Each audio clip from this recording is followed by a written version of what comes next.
Big boss 4వ వారంలో నామినేషన్లో ఉన్న కంటెస్టెంట్స్ ఎవరు, వాళ్ళ ప్లస్ పాయింట్స్ ఏంటి, మైనస్ పాయింట్స్ ఏంటి ఈ వీడియోలో చూసేద్దామండి. అలాగే నైనిక సేవ్ అవ్వడంతో ఎలిమినేషన్లోకి డేంజర్ జోన్లో ఉంది ఎవరు అనేది ఈ వీడియోలో చూద్దాం. నాగమణికంట ప్లస్ పాయింట్స్ వచ్చేసి ఎఫర్ట్స్ బాగా పెట్టడము, యాక్టివ్గా పార్టిసిపేట్ చేయడం ఒకటి. అలాగే సింపతి అనేది తను ఫస్ట్ నుంచి ప్లస్ అవుతూ వస్తుందండి. నెక్స్ట్ మైనస్ ఏంటంటే ఓవర్ రియాక్షన్, మ్యానిపులేట్ అవ్వడం, అక్కడిక్కడ చెప్పడం తనకు మైనస్ అవుతుందండి.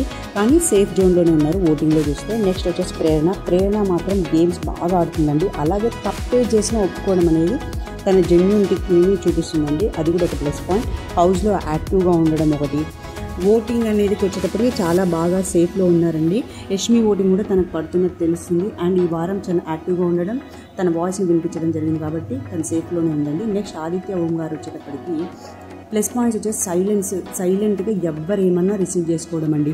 అలాగే లాస్ట్ వీక్ ఈ వీక్ బాగా గేమ్ ఆడడం అండ్ ఈ ఏజ్లో కూడా యాక్టివ్గా ఉండడం అనేది తనకు చాలా ప్లస్ అవుతుందండి. కానీ మైనస్ ఏంటంటే కొన్ని ఇష్యూస్లో సైలెంట్గా ఉండడం వల్ల తనకు ఒక మైనస్ ఏర్పడుతుందండి. కానీ ఆదిత్య ఓం గారు కూడా సేఫ్ జోన్లోనే ఉన్నారు. ఈ వారం ఓటింగ్ చాలా బాగుందండి, డేంజర్ జోన్లో లేరు.